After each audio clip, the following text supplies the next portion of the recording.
picture ko na.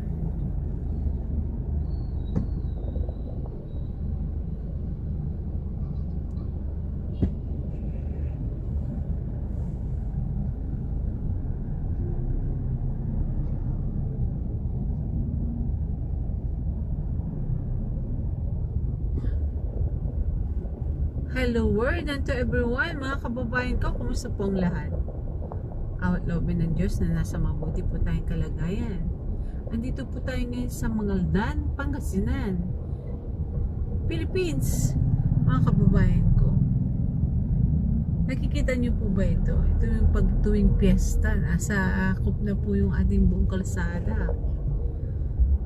At sa palagay niyo po pa, tama po ba ito? Dahil sa unsafe po pag nasa gilid na mismo ng kalsada tayo nagbebenta. Gusto man natin na mag negosyo, pero dapat po ay safety first. Yung mga ating mga kababayan nagbebenta, sinakop na po yung ating walking pedestrian. Maraming salamat po sa inyong lahat. Please subscribe to our channel, Filipino TV. Thank you very much for supporting our channel and Filipino Life Stories. Maging bahagi po kayo mga kababayan ko. Yung mga taga Mangaldan, Pangasinan. Shout out to everyone, sa mga ating mga kababayan at mga ating mga OFW.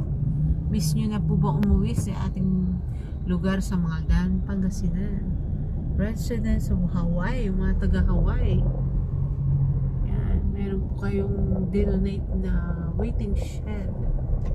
Hanap po tayo ng ating parking area dito sa Mangaldan. At magbabahagi po tayo mga kababayan ko. Maging part po kayo ng ating channel, Filipino TV and Filipino Life Stories. Maraming salamat sa inyo po. Naku, madilim dito. Kulang ng solar lights. Dito po yung sa part ng plaza, ang daming nag-park. Yan, hanap po tayong parking. Hanap po tayong parking. Yung mga nag-aral po dito sa East Central, dito po yung sa parking, kaya lang dito sana, kaya lang puno.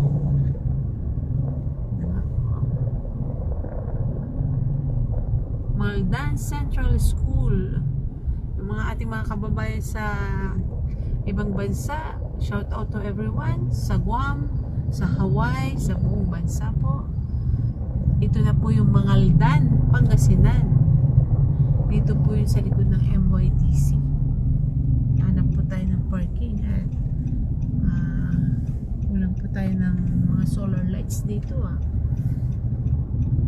Tingnan po natin dito kung ano pong sitwasyon po natin dito. Wala po tayong parking.